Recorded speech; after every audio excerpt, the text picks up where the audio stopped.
ऋषि रूपरे बद्रिकाश्रमरे कठोर तपस्या कले। तप भांगिबाकु इंद्र उर्वशी को पठाई विफल हेले। ध्रुवर तपस्या संतुष्ट होई ताको ध्रुव पद देले। पृथु रूपरे लोकंकु अन्न संकटरु रखिले। नाभि और सुदेवी ठारू ऋषभ, यज्ञरु हयग्रीव एवं मत्स्य रूपे प्रलय जलरू वेद उद्धार कले। समुद्र मंथन बेले कूर्म और दानव हिरण्यकशिपु को मारिबाकु नरसिंह रूप धारण कले। गजकु कुम्भीर कबलरू रखिले। वामन रूपरे 3 पाद भूमि नेबा आଳରେ त्रिपुर जिणिले। नारद मध्य तांकरी अंशरे जात बोली ब्रह्मा कहिले। ब्रह्मा उवाच कुंभंकु भक्ति हंस रूपे कहिला भक्त तो सार्थे कहूँ लभिलो दिव्य ज्ञान जे जोगी गणे विद्यमान जे ज्ञाने कृष्णर चरण सुखेण पसंती शरण से मनंतरे मनुवंशे स्वतेजे चक्रवर्ती अंशे दुष्ट राजांकु 10 दिगे जिणी स्थापिला साधु मार्गे त्रिलोक परे सत्यलोके कीर्ति विस्तारी कौतुके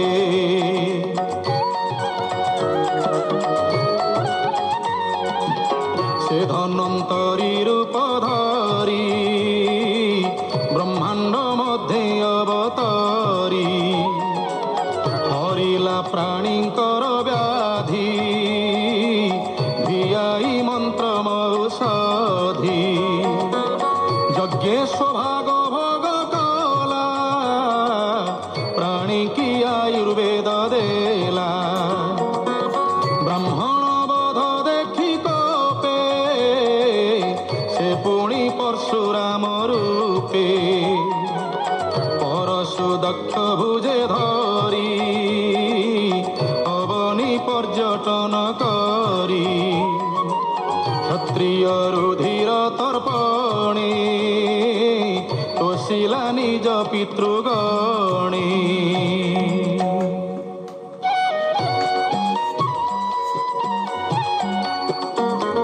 मोर बचने दईतारी इक्ष्वाकु वंशे अवतरी गीता बचने गला बन स्वपत्नी सहित लक्ष्मण सीतारामण नीला हरि से कोपे तार वंश मारी विभीषण को लंका देले देवंक भय निवारिले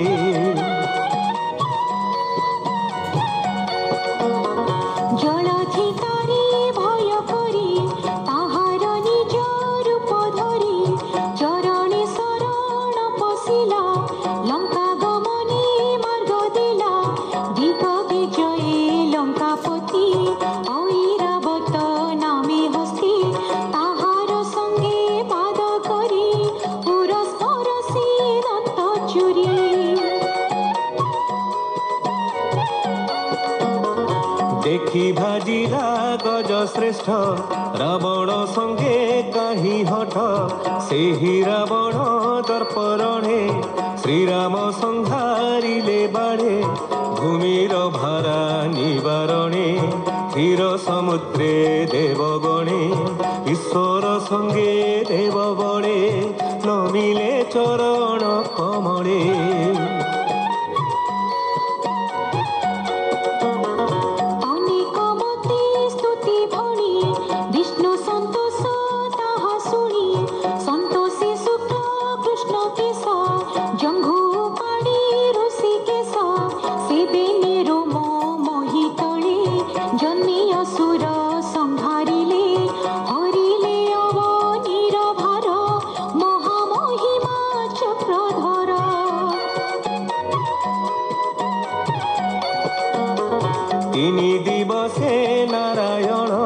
शोषिले पुतनार प्राण ମାସକେ ନନ୍ଦ ଗୃହେ ହରି ଆଦେଶ କଟା ଚୁର କରି ଦଧି ମନ୍ଥନ କାଳେ ଧରି ରୋଳେ ବାନ୍ଧିଲା ନନ୍ଦ ନାରୀ ସେ ରୋଳ ସଙ୍ଗେ ନନ୍ଦ ବଳା ବେନି ଅର୍ଜୁନ ମଥେ ଗଲା।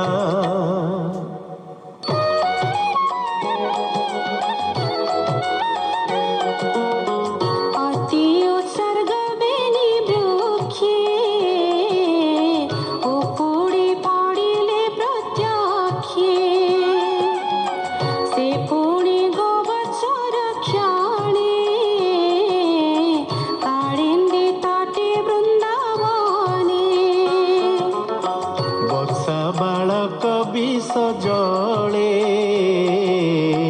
ପଶିଲେ ତୃଷାର ବିକଳେ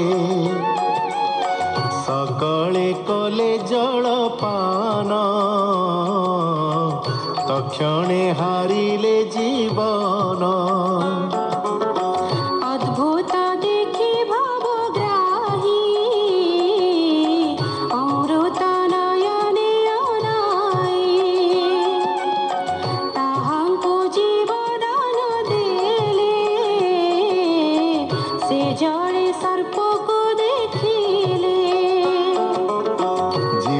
ଚଞ୍ଚଳ ବିଷ ବଳେ